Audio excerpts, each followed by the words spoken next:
postgraduates, since we had been already slandered quite a long time for being unstable industry in terms of financial, in terms of career development. Every couple of years we have setback.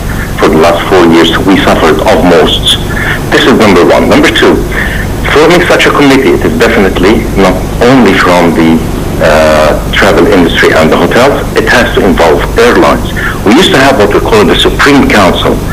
The Supreme Council consisting of civil aviation and the Ministry of Tourism, in order to look at destinations of interest to Egypt, to attract and not put only the monopoly in the hand of the tour operator, the charter operators, whom had been taking a big advantage of the subsidy given by the country. Without going through technical details, mostly it is not effective in the sense of directing business.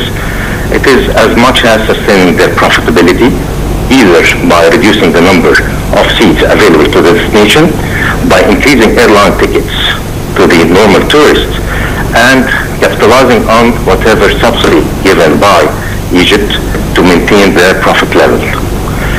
I would appreciate of definitely forming such a committee in involvement of our local carrier rather than directing this to a foreign tour operator who would use the advantage of profiting from the charter operation. Nevertheless, thinking out of the box, as everybody had been saying, we do have diving, but we haven't been. I'm a member of one of the reputable international, has millions of divers, which we receive every week an announcement. I haven't seen Egypt.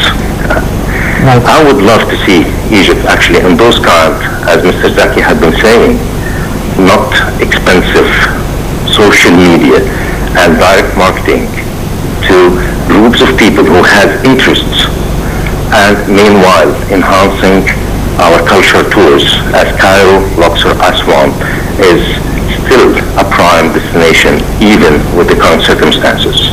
Right. Mr. Khaled, how do you view the cost of transportation, mainly the flight cost, and how are we competing with the international rates?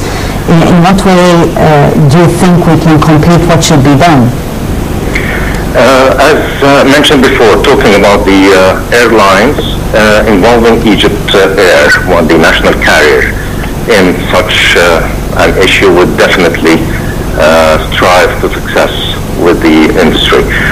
Meanwhile, definitely we have to look at the railway and look at the price of tickets. Definitely, during the past months, I've witnessed change in the price structure or the rate structure of the ticketing. That will definitely have a good impact on tourism once it is back to its norms. Hopefully that will not change to a different aspect once the business coming back to its own norms. Right. Looking at definitely medical tourism, this is a very brilliant idea. Thinking of new trends, new markets. It's not to be only marketed as culture tourism destination, or beach holiday destination, because we have been really draining this area without putting extra in it. Right. Mr. Khaled Saleh, international tourism expert, thank you so much for talking to us live on the Daily Debate for tonight. Mr. Adil, we're talking about also marketing. Yes, I would like to comment on Mr. Khaled, one of the Mr. Khaled remarks about the Supreme Council. The Supreme Council Aviation. The Supreme Council المجلس الأعلى للسياحة. Yes, for tourism. For tourism. It's been there for the last maybe 20 years. It never met once. So we have to forget about it. You know, we always have these big names and we do this, and nobody is doing anything. For 20 years or maybe 18 years, it has not met once. Okay? And in this council, there is all the... The question is why? Maybe lack of interest.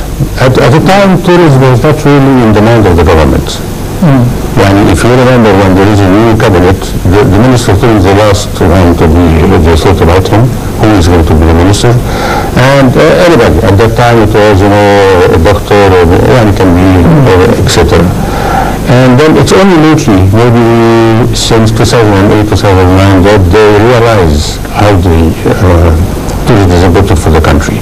Now, there is an obstacle that nobody talks about, and which is the entry visa. Okay. Now, the United Nations or WTO, World Tourism Organization, is working very hard. The president of this organization, the WTO, is a gentleman from Jordan, Talib Rifai.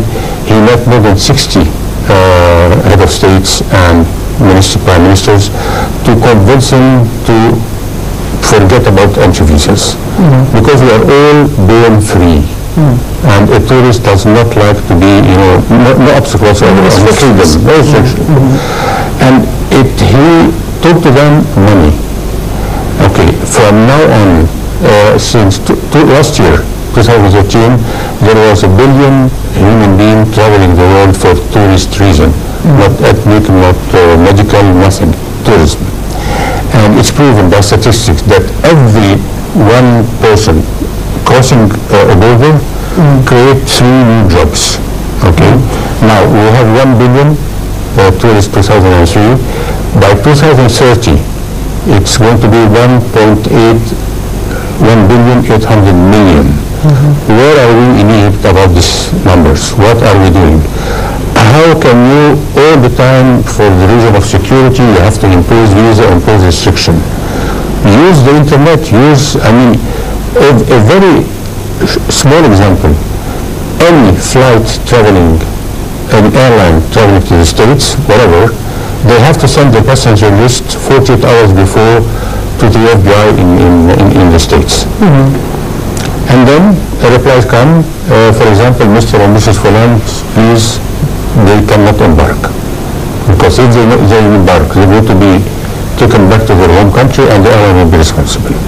So what's the problem? What is this phobia about our security? Every time we talk about abolishing visa, it's a phobia about security. Using the new tools, think out of the box. We are not, that's it, we have people who do not want to think out of the box. It's very easy for them, this is it, this is our regulation, forget it. Are we going to profit of this 1.8 billion tourists in 2030? What can we change? And the question is, how can we go to the people rather than wait for them to come to us? We approach to the world. We are going to meet people. We are attending fairs, we are traveling how about the marketing? And the marketing is organized by the Egyptian Tourist Authority, okay, in cooperation with us. So they have offices, they have 17 offices abroad, okay? And they market in their own, let's say they're in France and England, and they market the Egypt product there. They invite journalists, TV, just to come here, invited to show their citizen that everything is beautiful. They talk about the new products. But still, we still insist, we still need a PR company. This is very important. And again, marketing, during the break, we were discussing something very interesting. About a year ago, we had a presentation about how to use the social media. Okay.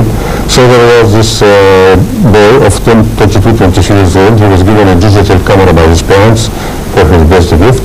He decided to travel because he loved gorilla. So he decided to travel to one of the African countries known for the number of gorillas in the free there, in the wild. And then approaching the gorilla, he saw exactly a man almost sitting on the ground with 2 small gorillas around him, and the dad and mom are sitting. We wish that we would have this presentation. It was, the guy was sitting and apparently he was told not to move, okay?